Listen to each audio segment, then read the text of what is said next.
Elshinta News and Talk.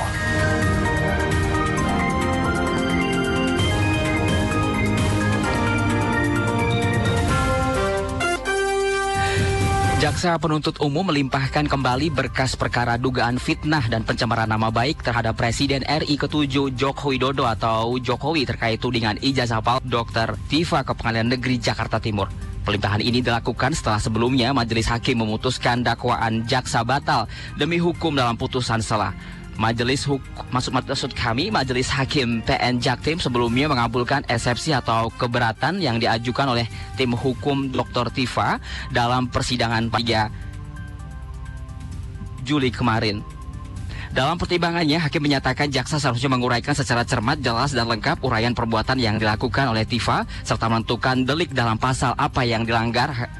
Hakim menyatakan jaksa harus memilih pasal yang akan didakwakan terhadap Dr. Tifa, bukan menggunakan ketentuan pasal dalam KUHP lama dan UU nomor 1 tahun 2023 tentang KUHP nasional secara bersamaan. Bagaimana mencermati kasus ini ke depannya, kita akan terhubung bersama kuasa hukum tim hukum Merah Putih, C. Suhadi, untuk membahas selengkapnya.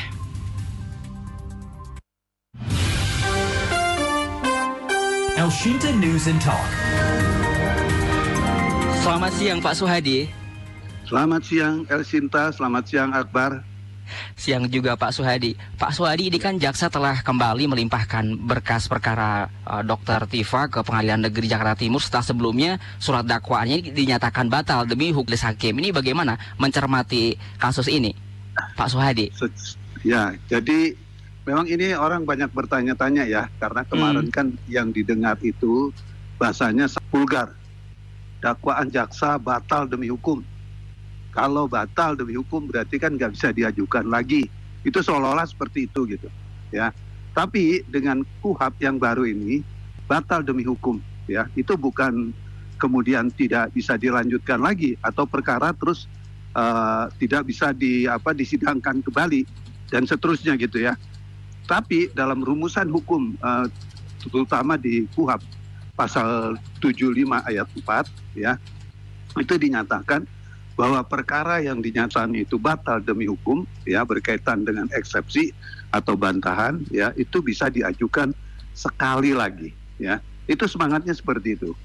Nah, juga kemarin saya udah jelasin berkaitan dengan masalah ini. Ini semangatnya dari putusan MK kalau nggak salah ya, tahun 2022 ya, nomor 28. Nah, kalau dilihat dari semangat yang ada, putusan MK itu awalnya adalah menganulir pasal 43 KUHP, pasal 143 itu KUHP yang lama. Artinya Mahkamah Konstitusi kala itu ya, irah-irah berkaitan batal itu nggak bisa diajukan, itu tidak serta-merta seperti itu. Jadi boleh diajukan sekali lagi, tentunya dengan perbaikan. Apa sih putusan kemarin itu, putusan selaknya atau putusan batal demi hukumnya itu? Tadi udah disebutkan juga kan, ya, ada hal-hal yang tidak jelas, tidak terang, tidak tidak menggunakan KUHP baru dan KUHP yang baru gitu. Padahal sekarang keberlakuannya sudah ada ya, harusnya itu juga digunakan. Terus juga tempat kejadian ya, itu di mana lokus deliktinya. Terus waktu kejadian, tempos deliktinya itu di mana, itu harus diuraikan gitu.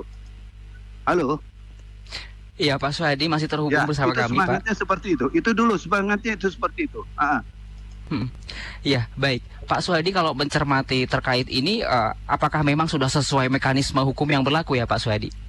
Ya, sesuai dengan mekanisme hukum yang berlaku. Tadi saya sudah katakan itu keberlakuannya ada di dalam pasal 75 ya, ayat 4 KUHP yang baru gitu.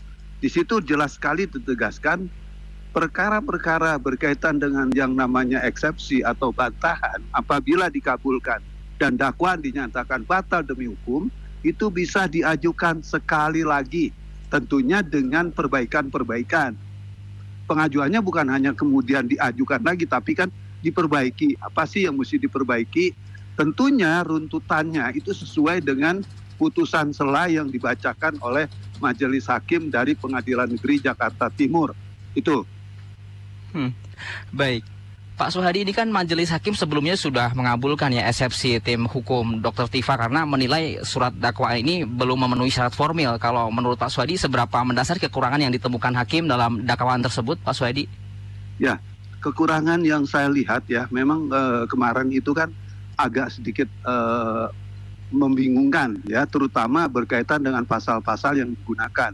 Cuma kalau melihat dari cerita panjangnya, ini kan keberlakuannya memang menjadi persoalan gitu. Karena kenapa? Di dalam KUHP yang lama dan KUHP yang baru, nah bukan di dalam kejadian perkara ini ya, itu Roy dan Tipa melakukan tindak pidana sebelum ya KUHP dan KUHP yang baru itu berlaku gitu. Karena panjangnya ini sehingga KUHP dan KUHP yang baru juga keburu berlaku. Nah, dengan adanya keberlakuan ini ya, itu kalau nggak salah perintah dari majelis ya untuk memenuhi syarat-syarat hukum ya yang berlaku nantinya dalam persidangan dalam pokok perkara harus menggunakan KUHP dan KUHP yang baru gitu. Jadi kepentingannya itu dan seberapa jauh nanti korelasinya. Menurut saya justru ini bagus. Karena kenapa saya katakan bagus? Berarti kan ini tidak mencederai peradilan yang akan berlangsung nanti. Apa yang dikatakan mencederai? Mungkin hak. Pak Suhadi masih bersama kami. Putusan akhir dari pokok perkara yang diperiksa itu kan pengadilan yang menentukan. Nah, kalau ini terjadi kan bisa kacau nanti putusan yang akan dibacakan itu gitu. Jadi kepentingan untuk memenuhi syarat. Dan kalau itu sudah dilakukan, ya menurut saya sesuai dengan ketentuan hukum sudah layak dan pantas gitu. Perbaikannya harus benar, itu aja. Ya baik, Pak Suhadi, ini kan hakim juga menilai ya jaksa ini kan belum menguraikan secara cermat dan jelas gitu lengkap mengenai perbuatan yang didakwakan kepada Dr. Tifa. Kalau dalam praktik hukum pidana sendiri, seberapa penting sih ketelitian dalam penyusunan ya surat dakwaan tersebut ya terhadap jalannya suatu perkara, Pak Suhadi? Baik, saya jelasin gini ya. Contoh nih, biar jelas juga nantinya. Baik. Kita lihat kan dulu menggunakan pasal KUHP yang lama. Pasalnya itu adalah 310 ya, penghinaan. Nah, pasal 310 berkaitan dengan penghinaan ini ya, itu sekarang di pasal berapa ya di KUHP yang baru? Itu kalau nggak salah 433. Nah, di dalam pasal 310 dan 433 itu kan rumusannya hampir mendekati sama. Ya, cuman redaksinya aja yang agak berbeda gitu. Nah, harusnya jaksa bukan hanya mengutip pasal 310, karena kan 310 ini udah ditulis gitu kan, udah ada di dalam sprindik penyidikan ya, dari tingkat penyelidikan ke penyidikan sampai menetapkan tersangka dan kemudian P21. 310 adalah bagian dari perkara yang ada. Nah, tadi saya sudah bilang, dengan adanya perintah tadi untuk diperbaiki berarti 310 ya sekarang menurut KUHP yang baru itu adalah 433. Itu pasal yang diberlakukan. Nah, terus kemudian berkaitan dengan penghinaan ini ya atau fitnah ini terjadinya di mana ya dan kapan ya. Ya, itu seperti yang tadi saya katakan, tempos atau lekos delikti dan tempos deliktinya itu ada di mana, itu diuraikan secara jelas ya, apakah ada di Jakarta Selatan, apakah ada di Jakarta Timur. Nah, itu yang harus dijelaskan oleh kejaksaan, dalam hal ini JPU gitu. Terus kemudian apa lagi? Ya tentunya juga kan nama ya berkaitan dengan masalah penyebutan ini. Barangkali dulu di situ ada nama Roy ya kan. Terus kemudian Roy kan sudah tidak ada nih dalam surat dakwaannya Dr. Tipa. Berarti itu kan secara real itu kan harus dihapuskan gitu. Jadi perkara yang berkaitan dengan Tipa ini hanya Dr. Tipa yang harus disebutkan di situ. Tidak menyebutkan embel-embel Roy Suryo, Tipa, Roy Suryo, Tipa. Itu kelihatannya yang dimauai oleh majelis hakim ya. Dan itu yang harus diperbaiki. Ya kalau memang Tipa ya Tipa saja yang disebutkan. Jangan lagi membicarakan Roy ya. apakah di dalam korelasi, kan bisa begini ya, di dalam pasal itu ya dua-dua terlibat ya berkaitan dengan misalnya framing ya, mungkin ya bisa dikatakan nggak usah menyebutkan kepada nama Roy-nya, tetapi cukup dan kawan-kawan gitu ya. Jadi nggak bisa Roy Tipa dan Roy ya, harusnya Tipa dan kawan-kawan yang akan diadili dalam perkara terpisah. Itu harus dijelaskan gitu. Itu kira-kira yang dimaksudkan oleh majelis. Baik, Pak Suhadi, ini kan salah satu catatan hakim adalah ini kan jaksa menggunakan ketentuan KUHP lama ya, dan UU nomor 1 tahun 2023 tentang KUHP nasional secara bersamaan. Mengapa hal ini bisa menjadi persoalan ya Pak dari sisi hukum, Pak Suhadi? Ya, sebetulnya kalau menurut hukum ya, kalau kita melihat kepada acuan hukum, itu kan sebetulnya ya tindak pidananya yang lalu ya tetap harusnya diberlakukan yang lalu gitu kan. Tapi kita juga kan nggak bisa menyalahkan pengadilan dalam konteks ini. Barangkali ini udah menjadi solusi atau udah menjadi bagian yang memang harus digunakan dan lain sebagainya gitu. Dan lagi itu kan ada ajas di dalam hukum ya, yang namanya perkara ya itu harus menguntungkan kepada terdakwa ya atau tersangka gitu. Nah kalau dikatakan menguntungkan, apa sih yang menguntungkan di sini ya? Menguntungkan di sini ya, seperti dulu kita pernah membahas juga berkaitan dengan restoratif justice. Di KUHP yang lama kan nggak ada itu, gitu kan? Tapi di KUHP yang baru ini kan ada restoratif justice. Nah ini kan harus ditawarkan, gitu kan? Nah kenapa kalau misalnya restoratif justice ini kok menjadi penting? Ya menjadi penting bagi orang-orang yang belum pernah melakukan tindak pidana dan tindak pidana itu baru dilakukan dalam perkara ini misalnya, itu kan bisa berdamai atau bisa selesai dengan cara kesepakatan seperti yang dilakukan oleh Rismond dan Bang Egy gitu. Itu kan semangat keuntungannya dari KUHP yang baru ini. Terus apalagi permintaan maaf ya, kalau Dr. Tipa pada waktu itu menggunakan momentum meminta maaf ya, waktu ditanyakan oleh majelis hakim ya, itu kan hukumannya berkurang. Secara otomatis dikurangi 1/3. Artinya apa? Ini kan keuntungan gitu kan. Makanya hakim melihat pada parameter kerja itu, itulah kenapa KUHP ini diberlakukan dalam konteks untuk mengadili kasusnya Tipa dan Roy gitu. Baik, Pak Suhadi, ini dengan adanya perbaikan surat dakwaan, kalau menurut Pak Suhadi apakah peluang jaksa untuk melanjutkan pembuktian ini menjadi lebih kuat gitu ya, atau justru masih berpotensi untuk dipersoalkan kembali oleh pihak terdakwa, Pak Suhadi, atau bagaimana? Ya, gini. Saya kemarin juga ada di podcast saya jelasin, justru dengan adanya putusan setelah ini ya, yang mengabulkan eksepsi ya atau mengabulkan bantahan. Ini tentunya sangat menguntungkan buat siapa? Ya tentunya buat jaksa ya, dan buat juga Pak Jokowi dalam kaitan ini ya, termasuk juga Roy dan Tipa. Karena kenapa? Tadi kan saya sudah bilang ada rumusan-rumusan hukum yang menguntungkan bagi semua pihak dalam persoalan ini. Kesempatan restoratif justice, kesempatan meminta maaf, itu kan diberlakukan dan itu merupakan perintah dari undang-undang KUHP yang baru gitu. Baik. Jadi kalau kita melihat dalam perspektif ini sangat menguntungkan gitu dari kedua belah pihak. Terus juga dari segi persidangan, kan kita tahu nih, Roy ini kan, saya selalu mengatakan, Roy ini kan ngintip kasusnya Tipa. Kira-kira acarakan di kasusnya Tipa, mungkin nanti akan menjadi bahan buat dia juga gitu kan, ya. Nah ini kan dengan adanya eksepsi ini dikabulkan, ya. Persidangan ini kan nanti kemungkinan ini kan bisa selaras, bisa seiring sejalan antara Roy dan Tipa. Cuma saya dengar per hari ini ya, Roy mengajukan prapit yang keempat. Ini sebetulnya juga harusnya menarik nih kita bahas di prapit ini. Kok jadi bisa berjilid-jilid gitu kan? Ya, tapi udah kita nggak mau lari ke sana dulu. Nah kira-kira seperti itu gitu. Baik, Pak Suhadi. Ada juga pendengar yang ingin bergabung via telepon. Saya sapa dulu, nanti juga bisa ditanggapi ya Pak Suhadi ya. Boleh. Dari Pak Ridwan dari Kalimantan Timur. Halo, selamat siang Pak Ridwan. Selamat siang. Pak Ridwan, selamat siang. Dengan Pak Suhadi ya, selamat siang. Betul. Pak Suhadi, salam sehat. Ya, silahkan Pak Ridwan. Begini, Pak Mas Yuniar dan Pak Suwadi. Oh, Akbar Pak selalu, penyiarnya. Ya. Ini Akbar. Penyiarnya Akbar Pak Ridwan. Oh, Akbar. Aduh, Iya. lupa lagi. Saya kira Mas Yuniar. Ya, Mas Silakan. Akbar, mohon maaf. Ya. Iya. Begini Mas Akbar dan Pak Suwadi.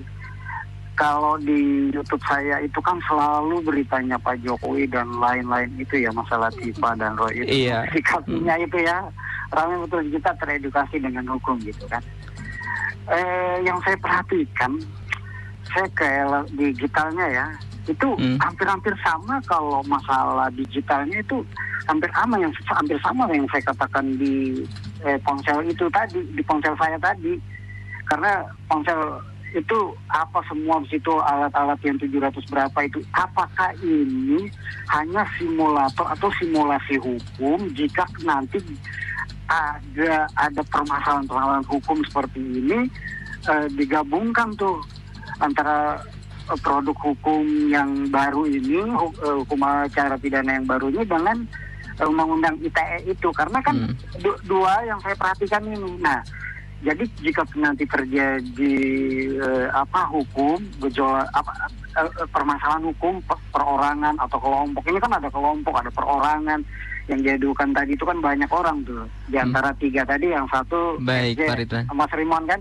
Nah, artinya gini Mas Akbar, Pak Suwadi, kalau menurut saya sih, saya perhatikan ini hanya simulasi hukum. Karena nanti kan banyak yang pengacara baru, banyak yang hakim sudah mau pensiun. Jadi ini mereka mungkin mengambil gelar doktor, master hukum, atau ya sekadar simulasi aja lah. Menurut saya mereka mengambil soal ini benar gitu, terjadi gitu. Karena sudah sekian tahun gitu. Ya. Terjadi, Mohon maaf ya. Pak Ridwan, mungkin lebih ringkasnya seperti apa yang ingin ditanyakan ya poinnya? Simulasinya gimana Pak? Simulasi gimana? Ini apakah cuma simulasi hukum saja gitu? Antara undang-undang KUHP yang baru dan undang-undang ITE gitu kan, itu dua itu masalahnya itu. Terima kasih, salam sehat. Baik, terima kasih Pak Ridwan. Silakan ditanggapi Pak Suwadi. Ya, saya jawab ya Pak Ridwan. Jadi begini Pak, kan ini ada pengecualian dalam kasusnya Roy dan Tifa. Karena waktu kejadian perkara ini dilaporkan oleh Pak Jokowi, KUHP dan KUHP yang baru itu belum berlaku gitu. Dia kan baru berlaku tahun 2025 dan 2026. Nah, kaitan menyangkut masalah ini, ya memang menjadi bagian daripada simulasi hukum, bagaimana menjawantahkan KUHP baru dan KUHP yang baru gitu. Ya, karena kan nggak menutup kemungkinan juga ya, orang bisa mempersepsikan, ya kan kemarin kejadiannya perkaranya lama ya, harusnya digunakan KUHP yang lama dan KUHP yang lama. Nah, sementara orang berpikir seperti itu gitu kan. Karena kenapa? Kan kejadiannya bukan pelanggarannya bukan terjadi dengan di KUHP yang baru misalnya gitu kan. Karena kan biasanya hukum itu berlaku manakala orang yang melakukan kejahatan itu undang-undangnya berlaku pada saat sebelum dia gitu kan ya, sesudah dia melakukan tindak pidana gitu kan. Nah, kalau dilihat pada parameter ini tadi saya udah jelasin. Ini kan bisa ditegaskan kembali Pak Suwadi. Ya, gimana? Bisa ditegaskan kembali Pak Suwadi. Ditegaskan gimana maksudnya? Tadi sudah terjawab, tadi tempat ditegaskan kembali Pak Suwadi. Mungkin barangkali terkait poin tadi ya, terlewat ya. Ya. Jadi kenapa saya katakan seperti itu? Kenapa juga kemudian ada berlaku KUHP yang baru dan KUHP yang lama? Karena hukum ya, ini saya ulang lagi ya, ini terkait kepentingan terdakwa. Tadi saya sudah katakan ya, yang namanya prinsip hukum, kepentingan terdakwa itu ya tidak boleh dirugikan dengan adanya keberlakuan undang-undang itu. Nah, kalau ada dua undang-undang di sini, mana yang menguntungkan kepada terdakwa? Tadi saya sudah jelasin. Berarti KUHP dan KUHP yang baru ini menguntungkan kepada kepentingan terdakwa. Ya, di samping tadi ada RJ, restoratif justice, yang bisa diberlakukan, permintaan maaf ya itu yang mengurangi hukuman. Nah, itu kira-kira yang memang harus diberlakukan KUHP dan KUHP yang baru gitu. Ajas hukumnya seperti itu. Baik Pak Suwadi, selain ada telepon dari pendengar tadi, ada juga beberapa komentar yang masuk. Ramai sekali Pak Suwadi, saya bacakan ya Pak Suwadi ya. Ada dari Pak Agus Susanto seperti ini. kenapa Pak Jokowi tidak mau menunjukkan ijazahnya dari dulu, katanya seperti itu. Dan ada juga Pak Dono seperti ini, mau tanya Pak Suhadi, kemarin kan eksepsi Dr. Tifa sempat dikabulkan ya, hakim gara-gara berkas jaksa nggak cermat. Nah ini di sidang tanggal 6 Agustus besok, kan pas dakwaan dibacakan, mungkin nggak sih, atau mungkin nggak ini Dr. Tifa ini lolos lagi lewat eksepsi atau malah bebas murni pas pembuktian nanti. Dan ada juga sama juga komentarnya seperti Pak Agus, Pak Supeno seperti ini, tunjukkan saja ijazahnya saja biar cepat clear kan.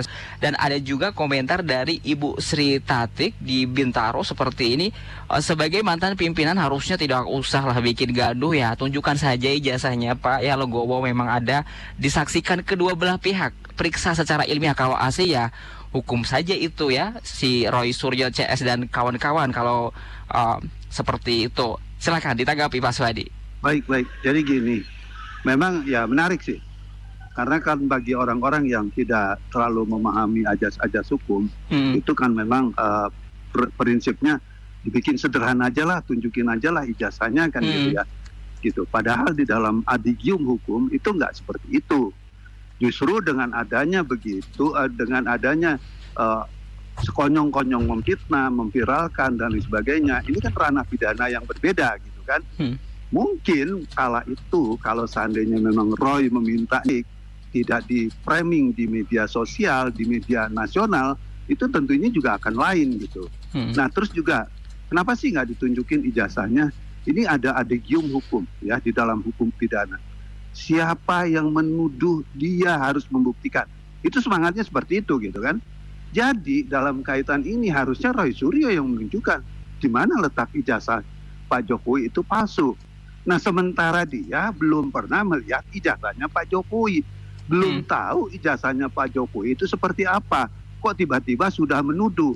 Nah inilah yang disebut menjadi masuk pada ranah tindak pidana gitu. Jadi tidak sesederhana itu tunjukkan. Dan Pak Jokowi mungkin di kesempatan ini juga saya jelasin, ya itu juga sudah bicara dengan saya. Beliau akan menunjukkan ijazahnya itu nanti dari SD, SMP, SMA sampai perguruan tinggi itu akan ditunjukkan. Nah itulah momen atau memang wilayah kerja yang harus dilakukan. Kenapa? Supaya juga orang tahu Pak Jokowi menunjukkan ijazahnya. Benar tidak ijazahnya Pak Jokowi itu ada? Benar enggak ijazahnya Pak Jokowi itu asli? Kan tentunya juga nanti akan ada pembanding dan lain sebagainya gitu. Ya, itu jawaban saya kira-kira yang saya ingat. Nah terkait masalah nanti. Kita lari lagi ke pertanyaan kedua, ya. Bagaimana nih dengan dakwaan diajukan kembali? Apakah mungkin Dr. Tifa nanti bisa bebas lagi, atau mungkin nanti bisa benar-benar nggak bisa diadili yang bersangkutan? Gitu. Jadi pertanyaan ini juga. Saya jelasin. Ya, ini saya jelasin. Kalau nanti ada eksepsi lagi, ya, misal eksepsi nih diajukan, ya, itu tidak akan ada putusan selah, gitu. Putusan selah ya cukup satu kali itu gitu kan, kecuali kecuali ditemukan data ya memang pengadilannya itu salah, bukan pengadilan negeri Jakarta Timur, bukan pengadilan negeri Jakarta Selatan yang dihadiri dan disidangkan di pengadilan negeri Jakarta Timur misalnya, ya misalnya di pengadilan negeri Jakarta Utara tiba-tiba dilimpahkannya sama jaksa, itu dia bisa eksepsi karena itu kewenangan relatif dari sebuah pengadilan ya. Itu nggak boleh berpindah gitu. Itu bisa dieksepsi. Dan kalau itu terjadi, ya tentunya juga kan nanti pengadilan akan memindahkan persidangan gitu kan. Ya itu kira-kira. Tapi kalau berkaitan pokok-pokok perkara yang sama sifatnya ya, atau mungkin keberatan-keberatan yang memang ditemukan tapi tidak substantif berkaitan dengan masalah kekuasaan relatif dan kekuasaan absolut, maka hakim akan memutus eksepsi itu di pokok perkara nanti, ya. Jadi tidak diputus lagi dengan acuan putus, tapi itu nanti dilakukan di akhir persidangan, yaitu di pokok perkaranya, gitu. Ya. Iya.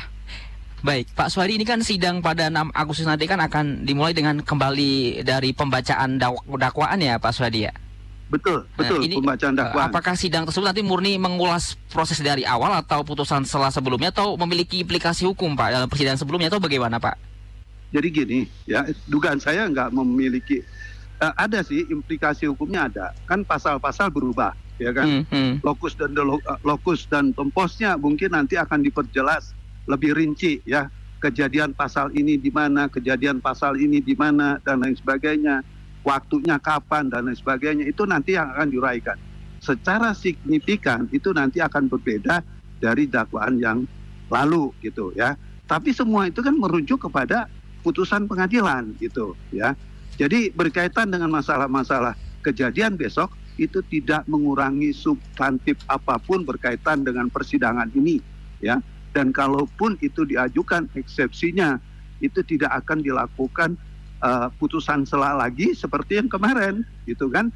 Nanti putusannya itu berbarengan dengan pokok perkara. Itu. Baik Pak Suhadi, terima kasih Pak Suhadi sebelumnya sudah menyempatkan waktunya. Mohon maaf tidak bisa terlalu panjang ya Pak Suhadi karena keterbatasan waktu. Ya, apa-apa. Terima kasih Pak Suhadi. Selamat siang ya, sehat selalu Pak Suhadi. Demikian perbincangan kami bersama Koordinator Tim Hukum Merah Putih, C. Suhadi.